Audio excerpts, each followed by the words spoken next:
Baik, pada presentasi kali ini, kelompok kami akan membahas materi tentang Nata de Coco. Baik, saya akan memperkenalkan kelompok kami yang beranggotakan sebanyak 5 orang. Kami dari kelompok 6 yang terdiri dari Sulfi, Kristantia Delia, Nurfatia Alawiyah, Andi Yuyun Admitasari, Andi Ulfa Hardianti S. Nata berupa selaput tebal yang mengandung 35-62% selulosa berwarna putih keruh dan bertekstur kenyal. Nata menyerupai gel atau agar-agar yang terapung yang dihasilkan dari fermentasi air kelapa oleh bakteri Acetobacter psilynum di permukaan media yang mengandung sumber karbon atau gula, hidrogen, nitrogen, dan asam.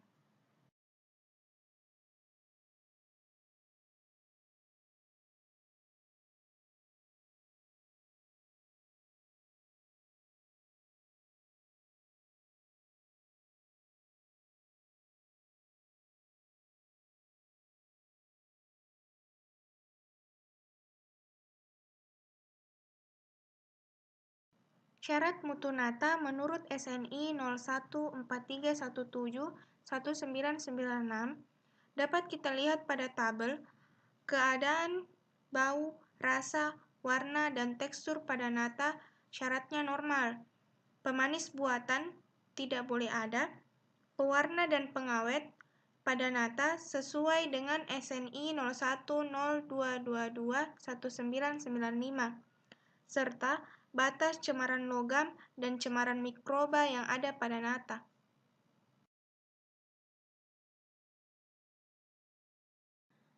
Bahan baku pembuatan nata yaitu air kelapa, karbon, nitrogen, dan asam asetat.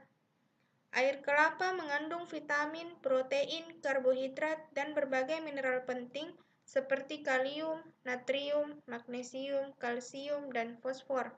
Air kelapa yang baik digunakan dalam pembuatan nata adalah air kelapa yang berasal dari kelapa tua.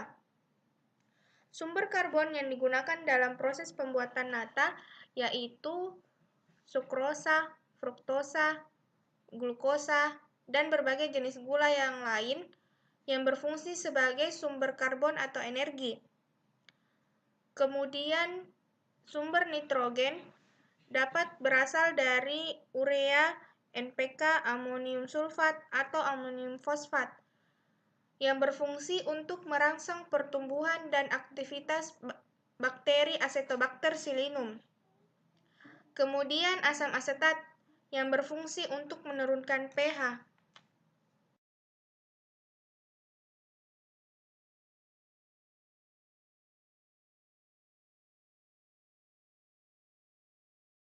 Acetobacter psilynum merupakan bakteri yang berbentuk batang pendek dengan panjang 2 mikron dan lebar 0,6 mikron.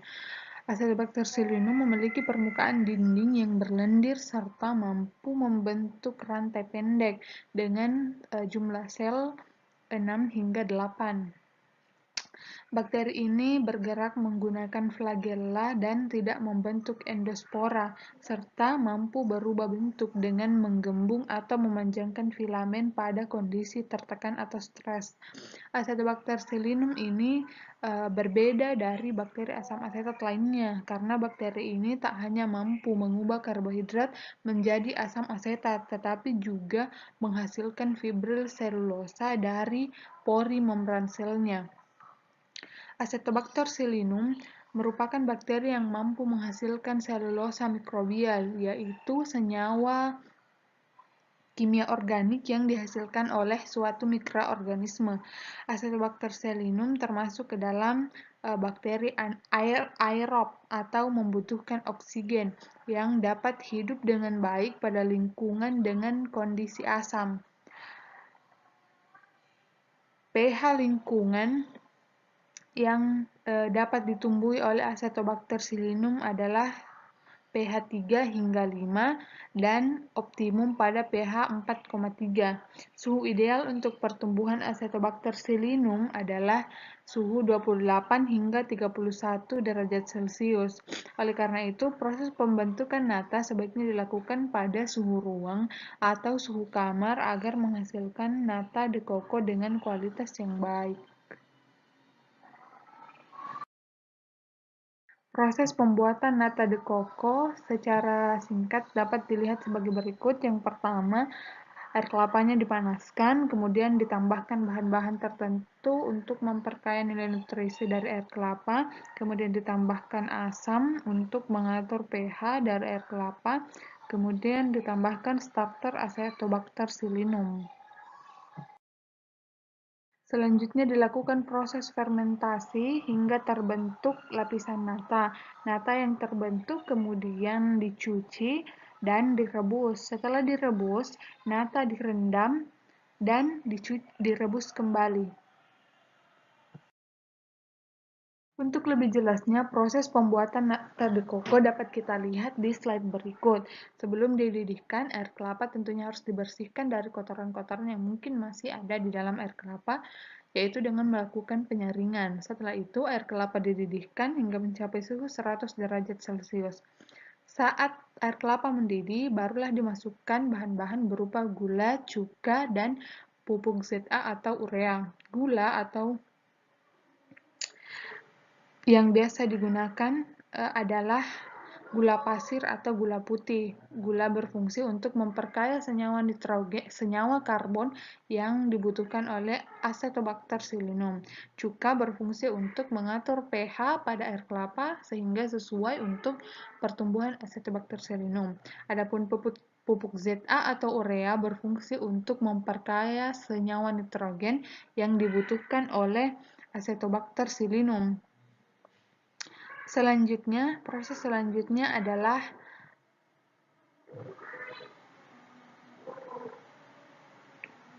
air kelapa dituangkan ke dalam wadah steril dan didiamkan hingga dingin.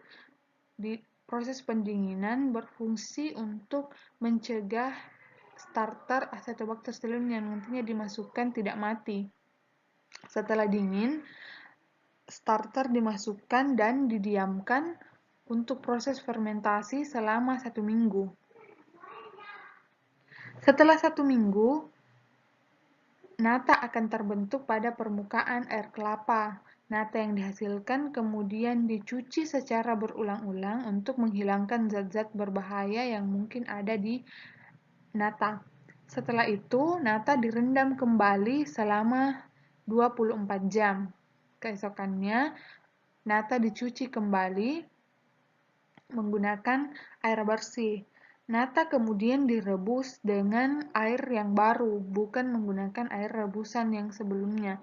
Setelah itu, air rebusan dibuang, dan proses terakhir adalah ditambahkan asam sitrat yang berfungsi sebagai pengawet alami pada nata.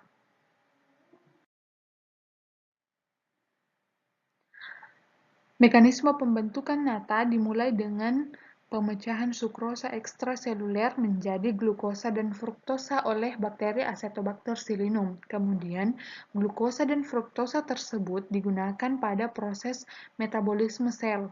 Selain itu, Acetobacter psilinum juga mengeluarkan enzim yang mampu menyusun senyawa glukosa menjadi polisakarida atau selulosa ekstraseluler. Selulosa tersebut kemudian akan saling terhubung lalu membentuk massa nata. Fruktosa selain digunakan sebagai sumber energi, juga berperan sebagai induser bagi sintesis enzim ekstraseluler polimerase. Lapisan tipis nata dapat mulai terlihat setelah 24 jam inkubasi.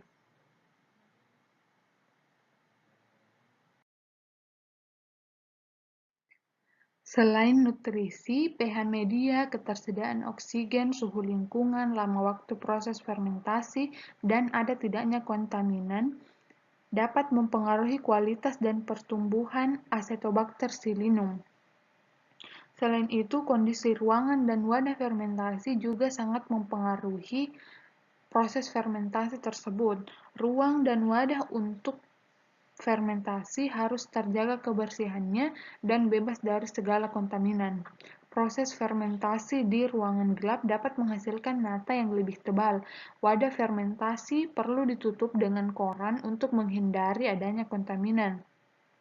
Selain itu, wadah yang digunakan untuk fermentasi juga sebaiknya dijaga agar tidak tergoyang selama fermentasi berlangsung, karena dapat menyebabkan struktur lapisan nata menjadi pecah. Adapun suhu lingkungan dan pH bergantung pada pH dan suhu yang dibutuhkan oleh Acetobacter pseudomonas. Selain itu, ketersediaan oksigen harus cukup karena Acetobacter pseudomonas adalah bakteri aerob. Lama waktu fermentasi pada umumnya adalah selama seminggu.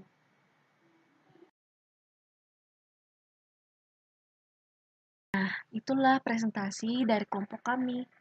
Terima kasih.